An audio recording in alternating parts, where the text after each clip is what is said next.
Hello to everyone tuning in. Welcome to our Perspective series. I'm Lydiane Lopez Hoots, a senior consultant here at Thoughtium, and I will be your host for today. And I'm joined by my colleague Ashani Gupta, a director here at Thoughtium. And today we're going to be digging into something that we see far too often, which is team offsites being treated as just another meeting or a quick break from the daily grind. But when they're done right, they get to be a turning point, a strategic reset, or a time for teams to come together, realign, and unlock creativity, connection, and clarity. So today we're going to walk through some core principles that makes offsites truly transformational, and we're going to share some mindsets, some moves, and some questions that will allow teams to get there. So with that, hi Shani, welcome. Hi, Lydiane. I'm so excited to talk about this and, actually share some of our own secrets and principles that I think we use to design just some Mm, transformational offsites for our clients. mm, So mm. really excited to dive in. Same here. Well, let's start at the top. So we hear the word offsite thrown around quite a bit, and it can mean different things to different teams. For one organization, it might mean a summer outing, or it might mean a multi-day sprint. But at Thoughtium, it means something much deeper than that. It's an opportunity for teams to really move forward together differently. So let's ground and just define, what do we mean by transformational team offsites? Well, loaded question. But I do believe the answer is simpler. Um, Mm, a transformational offsite is really one I think that creates the space for elevation, an elevation of both the people and mm. the business. Mm, And I think that can be done, or, I believe that there are two core functions of an offsite. And this elevation is achieved through these two core functions, and that is doing relational work and strategic work. mm, And very often, I think we miss out on the relational work piece, which is all mm, about, cultivating that connection within your team, because that is how you're actually creating that psychological safety and actually building a team identity. And mm, then there is the strategic work, which is all about creating that direction, the clarity, that energy around what matters most for the business. mm, Um, I was just talking to one of our clients yesterday, and I was sharing with him. I said, whenever I'm designing these offsites, I'm keeping these three C's in mind. That is connection, mm, collaboration, and challenge. And mm, connection is just like truly like creating that space for the team to connect with each other. Uh, how many times in the year do you get the opportunity to have your entire team together in person? And especially in this world, where we're still functioning in a largely virtual first environment, mm, mhm, is that is just like it's this golden opportunity to foster something deeper, something more meaningful. So mm, I think creating that intentional space for connection within the team, so that there's just like a greater trust amongst people. mm, When there's more trust, there's more creativity, you're just more innovative, you're more aligned around like even doing the execution around like the strategy you have. When I talk about that second C of collaboration, that is where I think it's this huge opportunity to really work through even misalignment as a group, to mm, into what we call the collective thinking, the collective genius of the room. Huge opportunity again. And that third C, which we call challenge, which is all about identify a business challenge that you want the group to work on. And I think those three are the critical elements that truly make those two core functions come to life. mm. Love these three C's that can really ground leaders in understanding what makes an offsite truly transformational. And I'm curious to hear from you. Perhaps there's a leader who's listening where they have the awareness. I know that connection's important. I know that collaboration's important. And also focusing on a business challenge, I have the awareness, but something keeps getting in the way. What blocks leaders from being able to create the space to reset and reflect on these three C's? That's such a great question, Laria. And we talk about the strategic altitudes of work, and we bring this up time and time again in our sessions, in our interactions. We poll folks, across different levels, across the three strategic altitudes. And the three altitudes of work are strategic, operational, and tactical. And more than often, we're just, be it, if you're a leader or you're a mid level manager, you're very often just stuck between the operational and tactical. And part of that is also because strategic work just takes a lot of intentional time and effort. Mhm. And very often with, we know there's a lot of change going around, right, from the tech to the healthcare space. And when you're in the middle of all this change, it's very normal to be reactive in this place. So doing strategic work just takes a lot of intentional effort. Mm. And I think a big unlock, if when you're thinking of how do I be intentional, is to Mm. tap into the power of the pause. Mm. And the power of the pause has a lot to do about pausing in order to elevate. Mm. So, offsites, I was at a party 2 weekends back, and I was talking about just like the work we do, and someone had an offsite coming up. We were chatting, and we had two people had very different responses to it. One person was like, "I hate offsites because they're right." But the another person was surprised, very different sizes of the company, and he went like, well, it's just this break from the grind. I get to kind of sit back a little. And that's where I come down to, the intentionality in designing these, because Mm. the real power lies in the concept of resetting. But resetting by creating this intentional space for us to pause and elevate, to pause from the day to day, the operational and the execution, and to elevate to gain perspective as Mm. individuals and as a group. So it's this huge golden opportunity to solve business challenges and really tap into. I go back to that, that collective genius in the room. And I kind of go back to that first C of connection, right? Before you work on your business, you Mhm. have to work with your people and on your people. So, personal connection, again, is so critical to create that trust. And what happens is, I think when connection is prioritized, very often we see leaders or offsites being, you have like the 15 minutes for a coffee connect, or you have 5 questions sprinkled throughout the 8 hours of the day. But the thing is, connection needs and deserves more time than that. Mhm. Because when connection is prioritized, we see strategy sharpens. We see execution improves because people are more aligned. And just in general, creativity expands. How Mm. many times do we come across, like innovation is a goal for teams, but it's like, are you Absolutely. truly creating the environment and the space for? Mhm. And Mhm. in fact, Lydiane, I know you personally do a lot of work in the space of connection. And why is creating the space for connection so important at offsites? Mm. How do you think we can help teams get there, both through maybe traditional and some non-traditional practices?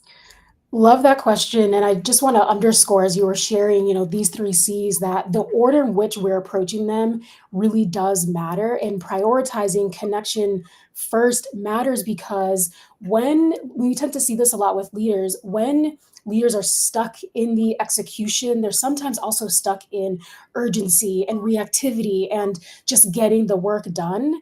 And we know that there's a few things that can't happen when we're stuck in urgency. We cannot be present in this moment.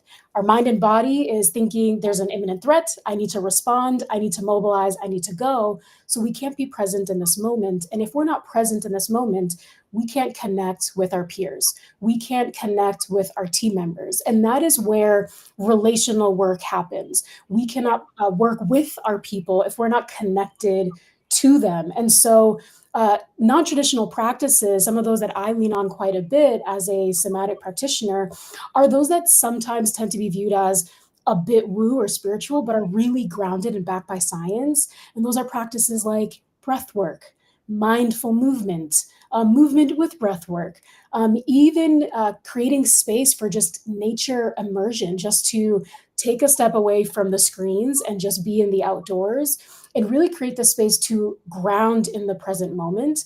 And the reason why that's so important is when we want to access creativity, we need our brains to actually allow us to be in that creative space. We can't be both urgent and creative at the same time. So when we incorporate these non-traditional practices, like breath work, like movement, these grounding practices, it allows us to access the creative parts of our brain to then prioritize innovation. So those are just some grounding practices, but there's also practices like creating the space questions. And these are questions that allow us to be human first. There's a phrase that I say that I will say until my days are over, and that is, we are human beings, not human doings. Yeah. And so prioritizing us as humans and our connection to each other is what allows us to then really work on the strategic work when we prioritize that connection. I'll actually ask one of those questions to you, Ashani, because we use this quite a bit at Thoughtium. What is a recent moment that has brought you joy? Wow, you really sprung that one up on me. Thank you. Um, I will say, like outside of work, one of my most joyous moments was my sister was here over the Mm, weekend, and I think I haven't seen her in 6 months. So it was truly a joy to mm, honestly just connect with each other and also with our partners. So I think that beautiful. was a very joyful, not just a moment, but an entire weekend. Mhm. Love that. Love that. And even just in this moment, like we're able to access that joy, connect with each other personally. And that is such a value add to these experiences, being able to ask these, create the space questions. So thank you for indulging me and putting you on the spot for a second. The last non traditional practice that I'll share that I think is becoming more and more traditional is inclusive design. And that means that when we're designing these offsites, we're considering not just our extroverts who love to socialize and get energy from socializing, but our introverts as well. And so we are designing the experience to really meet the diverse needs of our team members. We're including our neurotypical and our neurodivergent when we're looking at all of the elements of the experience. And what this does is allows everyone who processes information and energy and even their emotions differently to be able to fully participate so that you can then tackle the big picture, higher level, higher altitude strategic work. I love that, especially that last point, Lydiane, the piece around inclusive design, because Mm, if you're designing for people's different preferences, you're actually engaging more of your team in what mhm. you know. So that's such a wonderful point. Yeah, and it's a strategic advantage. Like, it really is a strategic advantage to leverage you have said this a few times, the collective genius in the room. And so, noticing that leaders can sometimes get stuck in that urgency, we also sometimes see that leaders get stuck also in the logistics of the offsite. They get stuck in the lunch, the food, the venue, the timing, and the agenda. And so sometimes these experiences tend to check the box, but they don't actually move the needle forward. So I would love to hear from you an essential ingredient that is often missing from these offsites, and how can we help leaders design more intentionally? Um, I'll first begin with maybe something that's present and we probably should have less of. To every leader listening, I really want to give this message that please stop using offsites as a way of business consumption and business stuff. Mm, Um, if you have 2 days with your team, you have a much bigger and greater opportunity than using a day for just doing readouts and presentations. Uh, it's really, I go back to, it's the space to really tap into the collective thinking, use that space for collective thinking and ideation. It's this really valuable opportunity to co create together, mm, a moment where you have this opportunity to not just bypass any tension, but to actually move through misalignment together. mm, And there is something about creating that space together in that room to work through it. We have this thing called "This Is Our Moment." It's one of our offerings where we really encourage engagement and building perspective through dialogue and storytelling. And it's really aimed at creating the space for teams to reflect on what are behaviors and practices that are serving us, what are behaviors and practices that are not serving us, mm, do about it. What it does is you're co-creating shared commitment to a path forward as a Mm, business, as a team. And it captures this mindset shift, that we're stepping into collectively. So that's like a huge opportunity we have at hand. And there are also so many other activities and future mapping that teams can look at and engage in. Um, and I want to go to that third C, that comes last, which is that business challenge. mm, I think it is very critical, and as I'll say, a principle, a design principle, or a hot tip is identify a business challenge you want to address together as a team. mm, Create the space for just high order thinking, and ask some real questions of the group. How are we evolving? What's coming next? What bold moves are we ready for? Because I go back to this, you have these 2 days together, and it's this huge opportunity to pause and be intentional, and mm, being strategic takes intentionality. So, mm. so leverage the space to do that very deep, high order work. Mm. What I'm hearing from especially that last point that you shared, these really powerful questions around the last C, the challenge. I'm also hearing maybe it's a fourth C, this element of curiosity, Mm. asking these really questions that are grounded in being really curious, especially one of those questions you ask, what bold moves are we ready for? Because that just, there's this aperture that opens up to invite possibilities of what else could we do as a team? What is that big picture, that future vision? So I'm hearing also just inviting curiosity as you are leveraging that collective genius and future mapping. Absolutely. And very often, Lydia, and I see most offsites may reserve some time for this, but it might be like Mm, 2 hours out of the 8 hour mhm, day that's there, right? But I'm saying flip that. mm, Dedicate the 5, 6, 7 hours to do this collective work, to work on a business challenge, and let that business download be a smaller part of that entire mm, day or the 2 days that you have mm, together. mm, So look at, go back to that 80/20 principle. mm. This is high impact work. So let's create the space for it. I love that that percentage flip for how much time leaders can and should focus on business consumption versus big picture ideation. And as you were sharing that, I just thought about the story you shared at the beginning of your friend who said, "I hate offsites," and I just wondered how many people would actually change their response to how they're leaving offsites if leaders are able to make that flip and prioritize the big picture thinking and just have a smaller portion dedicated to business consumption. Totally. And if you ask anyone at Thoughtium, I think you're in your second year now, and we have our offsite coming up. I know all of us always super excited about our offsites because we truly enjoy them, but we also Mm, walk away with some really tangible mm. perspectives in work. And that for me was a first and a lesson in what good offsite design even looks Oh, like. So I yes. love that we almost kind of test these things on ourselves Mm. forward to our clients.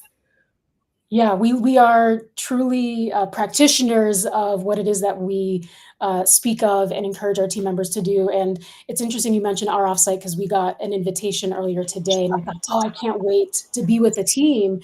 But I also found myself excited about the conversations that we would have about the future of the business and what's coming. And so I just want to underscore that that is the effect that you tend to have on your team members when you are intentionally designing your transformational team offsites. Absolutely. So let's round out, and I would love to have you share if we have listeners today who are planning a team offsite, maybe it's for a small group, maybe it's for an entire organization, and they're listening to our episode. And there's one question that they should be asking themselves as they're preparing to design this offsite, even before maybe they get to the agenda. What is that one question they should be asking themselves before they even get to the agenda? That's a tough one because I think it's actually more than one question. But if there was one overarching, um, I'll say question we need to answer is what do we want a team to know, to feel, and to do? Mm, So, we've put together a toolkit on this, which I'm sure is going to be linked with this conversation too. We call it the Experience Compass. And the Experience Compass is about answering 6 guiding questions as part of understanding what do we want a team to know, to feel, and to do. And by getting really clear on what the team should walk away with, what it does, it allows us to strategically reverse engineer and design some of these core elements of the offsite, even the activities and the flow for the day, to truly deliver on the 3 core outcomes we're focused on. mm, So I'll say, ask yourselves, what do we want our team to know, feel, and do? And we have mm, this toolkit that has 2 guiding questions for each one of those that really enables you to mm, unlock, the outcomes you're focused on, and how do you want to even design these? What do you want to achieve walking out of this? mm. So really encouraging leaders to design with the end in mind, which Yes, is a flip that from what we tend to see with leaders starting at the front end, and instead what yes, they should be doing is starting with the outcomes and what do we want their team members to walk away knowing, feeling, and doing as a result of this experience. 100%. Love it. Well, Aishani, loved picking your brain on this. Transformational team offsites could probably jam on this all day. I'll just check in with you before we close out. Any final words to share with any leaders who are tuning in either live or they're catching the replay? I will go back to this. Ask yourselves, what can you do to create true time for connection, to do deep Mm, work with your team? mm, And truly think about how much of that business download needs to take up as part of mm, your agenda. mm, What can you cut out? Really question, intentionally question what Yes, needs to stay and what can go or what can we trim down. absolutely. Strategic work takes intentionality. Mm. Yeah. Underscore that. Love it. Well, thank you, Aishani, and thank you to all of our listeners for tuning in. As a reminder, we go live every Thursday at 3 p.m. Central. You can catch all of our episodes at thoughtium.com/live. Thanks a lot, Lydia.